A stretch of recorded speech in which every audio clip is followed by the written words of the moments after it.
अचानक बंगाल में secret meeting क्यों करने लगे डोभाल? बीरभूम, मालदा और मुर्शिदाबाद जिले की मांगी क्यों रिपोर्ट? बंगाल में कुछ बड़ा होने वाला है। बीएसएफ को मिला ऑर्डर, तस्करों को भेजा सीधा ऊपर, पाकिस्तान पर भी मंथन। क्या केजरीवाल की तरह ममता की भी जाएगी कुर्सी? डोभाल का दौरा सियासत से क्यों जुड़ा? सुनिए पूरी कहानी। राष्ट्रीय सुरक्षा सलाहकार अजीत डोभाल इन दिनों किस मिशन पे हैं? वो अचानक से एक दिन दिल्ली से कोलकाता पहुंचते, वहां बंगाल के खुफिया अधिकारियों को तलब करते, नॉर्थ ईस्ट के अधिकारी भी बुलाए जाते और एक सीक्रेट मीटिंग होती। बंद कमरे की बैठक में क्या क्या बातें होती, क्या क्या आदेश दिए जाते, इसकी कहानी अब एक हफ्ते बाद सामने आई, जिसे सुनकर ये साफ कहा जा रहा है बंगाल और बांग्लादेश दोनों जगहों पे कुछ बड़ा होने वाला है।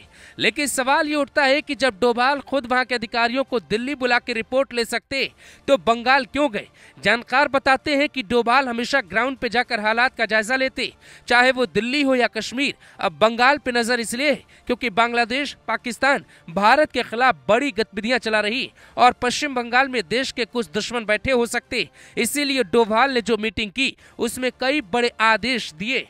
सूत्र बताते हैं कि डोभाल ने मीटिंग में कहा है, पाकिस्तान की खुफिया एजेंसी आईएसआई के प्रमुख ने 1 महीने के भीतर 2 बार बांग्लादेश का दौरा किया। बांग्लादेश के चटगांव में 1 हफ्ते तक पाकिस्तान क्या कर रहा था उसे लेकर सतर्क रहना होगा। पश्चिम बंगाल के गैर मान्यता प्राप्त मदरसे जो खासकर बीरभूम, मालदा, मुर्शिदाबाद और दक्षिण 24 परगना जिले में हैं, उन पे खास नजर रखना होगा। ये दुश्मनों को मदद पहुंचा सकते।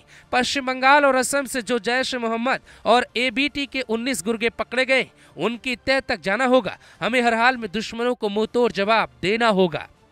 डोभाल की इस मीटिंग के बाद बंगाल में एक्शन शुरू हो जाता है। उन लोगों की तलाश की जा रही है जो रहते बंगाल में है पर काम पाकिस्तान और बांग्लादेश के लिए करते, चाहे वो नोटों के तस्कर हो या फिर पाकिस्तान में बैठे आकाओं के साथी।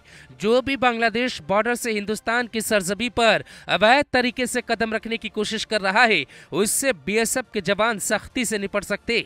1 मार्च को ऐसी ही घटना त्रिपुरा बांग्लादेश बॉर्डर पे हुई। मीडिया रिपोर्ट के मुताबिक 20 से 25 बांग्लादेशी तस्करों ने हिंदुस्तान की सीमा में घुसने की कोशिश की। जब बीएसएफ ने उन्हें रोका तो गोलीबारी करने लगे। जवाबी कार्रवाई में 1 तस्कर ढेर हो गया, जबकि 1 अस्पताल में भर्ती कराया गया। त्रिपुरा से लेकर बंगाल तक जिन जिन राज्यों से भारत और बांग्लादेश की सीमा मिलती, उन 4096 किलोमीटर वाले इलाके पर बीएसएफ ने सख्ती बढ़ा दी। दिल्ली से साफ आदेश है कि बॉर्डर पे किसी भी तरह की चूक नहीं होनी चाहिए। जो जिस भाषा में समझे उसको उसी भाषा में जवाब देना होगा।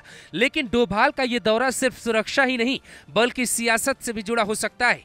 अगले साल बंगाल में विधानसभा चुनाव होना है और ममता बनर्जी पे यह आरोप बराबर लगते हैं कि वो घुसपैठियों की मदद से चुनाव जीतती है। रोहिंग्या बांग्लादेशियों को बंगाल में उनकी सरकार बढ़ावा दे रही।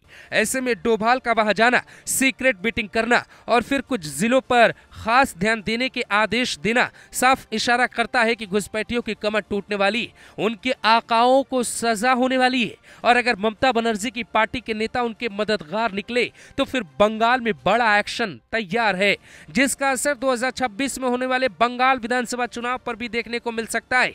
राजनीतिक जानकार कहते हैं कि ममता बनर्जी पहले से ही बीएसएफ के एक्शन का विरोध करती रही है। उन्हें अंदेशा हो चुका है कि बीएसएफ कोई बड़ी कार्रवाई करने जा रही है।